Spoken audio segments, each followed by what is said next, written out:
இல்லை இதில் திமுக கோட்டை விட்டுட்டாங்க கோட்டை விட்டுட்டு இருக்காங்க அப்படின்னு எதை பேஸ் பண்ணி சொல்கிறீங்க? அதாவதுங்க 4 வருஷமாக நடக்கிற அட்டூழியத்தை வச்சு சொல்கிறாங்க. ரத்தீஷை பிடிக்கல அதை பற்றி அதுக்கு நான் சொல்ல வரல. டாஸ்மாகில் ஒரு ப்ராப்ளம் இருக்குது. இந்த பிரச்சனையை கொஞ்சம் ஓவராலாக பார்க்கும். There is a problem in TASMAC. அது இவங்க தான் காரணம், இவங்க வந்த பிறகு வந்தது நான் சொல்லலை.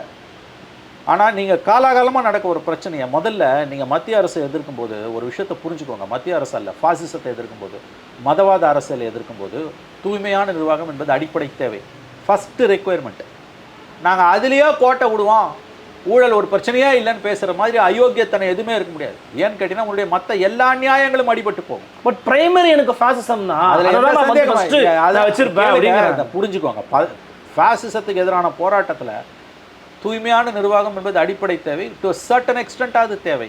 எனக்கு ஊழலை பற்றி கவலையே இல்லை, ஊழல் ஒரு பிரச்சனையே இல்லைன்னு சொல்லுவது அயோக்கியத்தனமானது. நான் சொல்கிறேன், 1989லேருந்து 2014 வரைக்கும் இந்தியாவை கூட்டணி கட்சிகள் தான் ஆண்டன. இந்தியாவோட மிக அற்புதமான காலகட்டம் அதுதான். எல்லா அரசியலமைப்பு சாசனத்தின் பிரிவுகளும் ஒன்றை ஒன்று சார்ந்து மிக அற்புதமாக இருந்தன. எப்படி பிஜேபி வளர்ந்தது? காங்கிரஸோட ஊழலும் குடும்ப அரசியலும், கூச்ச நாச்சம் இல்லாத காங்கிரஸோட ஊழலும் குடும்ப அரசியலும் தான் பிஜேபியை வளர்த்தது. இன்னைக்கு மோடிக்கு மக்கள் மத்தியில் இருக்க செல்வாக்குக்கு முக்கியமான ஒரு காரணம் ஒரு குடும்பம் இல்லாதவர், தனி மனிதர். நீங்கள் என்ன சொல்கிறீங்க?